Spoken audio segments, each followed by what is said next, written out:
Warner Friedman is my name. I was born in New York and grew up in the Bronx.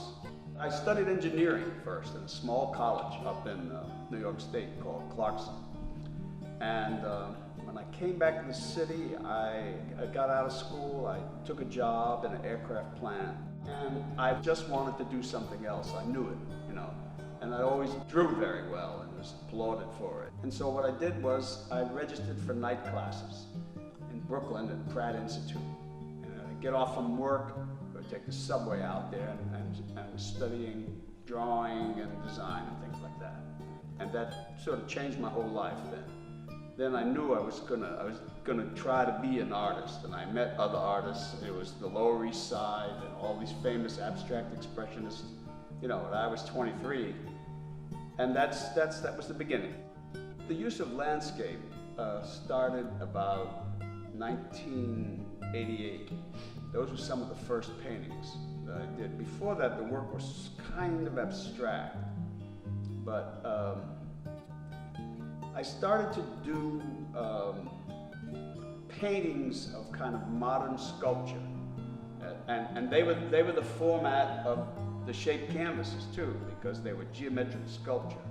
And I did them, I started doing them, I just sort of jumped in head first. I've done that all my life. Sometimes I regretted it. But anyway, I said I was going to do them, and then they needed something. I just couldn't do a picture of them. I needed something in the background. So I went out and photographed the local landscapes, farms, and fields. If I was a traditional landscape painter, I would look out and say, where does it end and where does it begin? You know, but with my things, I end them. I mean, very concisely, they're surrounded by a fence or a porch or something like that. And so I think that's where my things differ a little bit.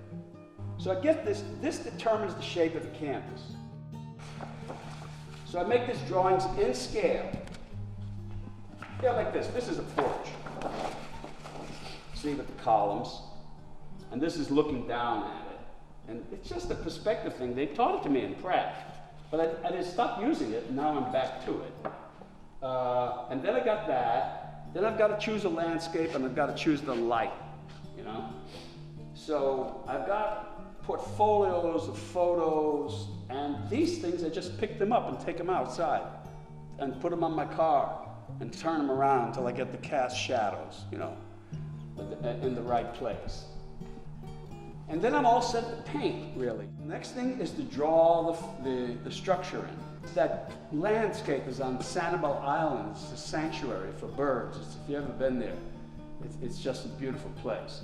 And of course, I superimpose the gate and the fence on it. And I paint the structure in first, and then go to the trouble of masking it all off and start painting the landscape. I just had to keep going. That's been always my thing. Keep going, don't think about things, don't look back. You know, throw yourself into it. It's carried me away, you know. It seems the artist picked me up from where I was and swept me away with it, you know. I couldn't have done, I've always felt there was nothing in life that I did with any enthusiasm, you know. Even though I graduated from college and all that stuff, but this absorbed me to the point where I gave everything to it, you know. It was necessary, you know, and there was nothing like it, really. So when you go to sleep at night, you get to sleep at night, the images are still in front of your eyes. When you wake up in the morning, you know, it's an absorbing thing, and it's a good life.